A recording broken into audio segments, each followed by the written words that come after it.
Bismillahirrahmanirrahim. Assalamualaikum warahmatullahi wabarakatuh. Alhamdulillah wassalatu wassalamu ala Rasulillah. Rabbi syrahli sadri wa yassirli amri wahlul 'uqdatam min lisani yafqahu qawli, amma ba'du. Sahabat karima yang sama-sama dimuliakan Allah Subhanahu wa taala. Senantiasa kita tidak bosan bersyukur kepada Allah Subhanahu wa taala, sebagaimana Allah tidak bosan untuk memberikan nikmatnya kepada kita sehingga kita bisa melaksanakan puasa pada hari ini dan hari-hari seterusnya insya Allah. Sahabat karimah, Rasulullah Shallallahu Alaihi Wasallam mengajarkan sebuah doa yang doa ini menjadi penting buat kita. Rasulullah Shallallahu Alaihi Wasallam mengajarkan sebuah doa, Allahumma a'inna ala dzikrika wa syukrika wa husni ibadatik. Ya Allah, a'inna, berikan kami pertolongan, ala dzikrika, agar kami bisa mengingat Engkau ya Allah. Yang pertama, ala dzikrika, wa syukrika, dan kami bisa bersyukur kepadamu ya Allah. Wa husni ibadatika, dan kami bisa memperbaiki ibadah kepadamu ya Allah.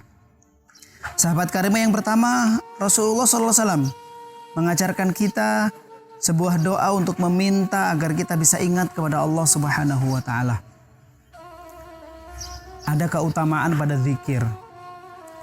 Allah berfirman, "Fadhkuruni adzkurkum washkuruni wala takfurun." Al-ayah amma ba'du. Ingatlah aku, kata Allah Subhanahu wa taala, maka sesungguhnya aku akan ingat kepadamu.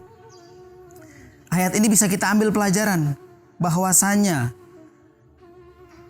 ketaatan kita kepada Allah dengan memperbanyak berzikir, memperbanyak ingat kepada Allah, memperbanyak mengingat keagungan dan kebesaran Allah, membuat kita semakin takwa kepada Allah, sehingga ketakwaan kita menjadi sebab Allah turunkan bala tentaranya, Allah turunkan bantuannya kepada kita. Oleh karena itu, jika Anda atau jika kita dalam keadaan yang mungkin terpuruk, dalam keadaan yang mungkin dalam masalah, maka mengingat Allah atau berzikir merupakan bentuk ritual, merupakan bentuk solusi yang Allah tawarkan kepada kita.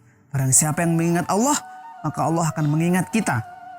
Dan itu menjadi kunci bahwa kita dalam hal mengingat Allah, pastinya kita mengingat ketaatan kepada Allah dan kita mengingat larangan Allah Subhanahu wa taala.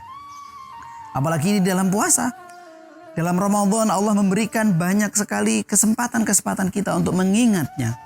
Seluruh manusia secara tabiat menjadi semangat untuk berbuat baik. Orang-orang yang bekerja di media, dia akan mengeksplor sebanyak mungkin hal-hal yang berkaitan dengan Ramadan. Kita bisa membaca ayat-ayat Allah, kita bisa membuka web-web yang berkaitan dengan tanda-tanda ayat-ayat Allah Subhanahu wa taala, sehingga kita dimudahkan oleh Allah untuk berzikir kepadanya, mengingat kekuasaannya, sehingga zikir itu diharapkan kita menjadi orang-orang yang dekat dengan Allah Subhanahu wa taala. Yang kedua, kita meminta kepada Allah untuk mampu bersyukur. Karena bersyukur ini juga merupakan ibadah. Karena ibadah, maka syaitan tidak tinggal diam. Pasti membisikkan kepada kita untuk kita mengeluh, kita menyesal, kita tidak menerima takdir Allah. Sehingga kita tidak bisa bersyukur.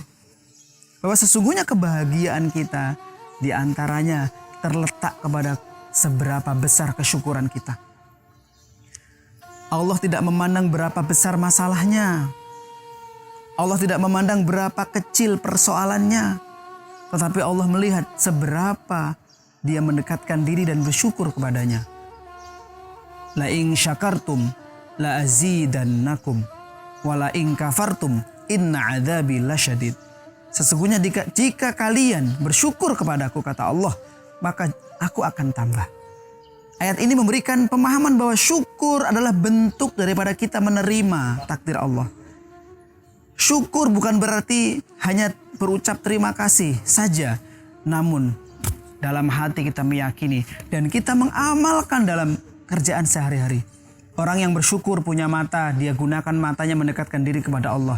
Orang yang bersyukur diberikan kaki, maka dia berjalan kakinya itu untuk kebaikan-kebaikan. Orang yang bersyukur punya kelebihan ilmu, dia amalkan ilmunya, dia share sebanyak-banyaknya untuk mendapatkan kebaikan.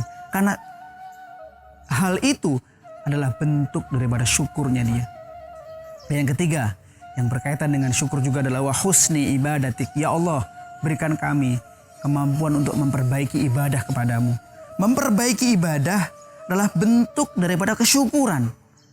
Memperbaiki ibadah merupakan proses untuk ibadah yang lebih baik. Dan ini pun syaitan tidak tinggal diam. Pasti akan menggoda kita. Kemudian syaitan akan mengganggu kita agar kita tidak memperbaiki ibadah. Di antara bentuk bisikan syaitan adalah syaitan membisikkan kepada kita bahwa kita sudah merasa ibadahnya cukup, sudah merasa ngajinya cukup, sudah merasa ilmunya cukup, kebaikannya cukup, sehingga kita enggan untuk memperbaiki ibadah lagi. Ingat, syaitan membisikkan kita agar kita tidak memperbaiki ibadah yang kita punya. Dengan perasaan kita tidak memperbaiki ibadah, maka kita akan tidak mengupgrade, maka kita tidak akan memperbaiki dan membaguskan ibadah kita. Sehingga kita menjadi orang-orang yang kemudian ibadahnya menurun dan tidak terasa kita sudah sangat ada di bawah. Oleh karena itu, doa Nabi yang singkat ini mari kita amalkan. Bahkan Nabi tidak meninggalkan doa ini. Allahumma a'inna ala dzikrika. Kita ingat kepada Allah. Wa syukrika. Bersyukur kepada Allah. Wa husni ibadatik. Dan jangan lupa selalu terus-menerus memperbaiki ibadah kita kepada Allah Subhanahu wa ta'ala. Semoga Allah menjadikan kita orang-orang yang bisa mengamalkan doa ini. Dan nanti di akhirat kelak kita diakui sebagai umat Rasulullah Muhammad sallallahu alaihi wasallam. Hadanallahu ayyukum ajma'in. Subhanakallahumma bihamdika asyhadu an la ilaha illa anta astaghfiruka wa atubu ilaik. Assalamualaikum warahmatullahi wabarakatuh.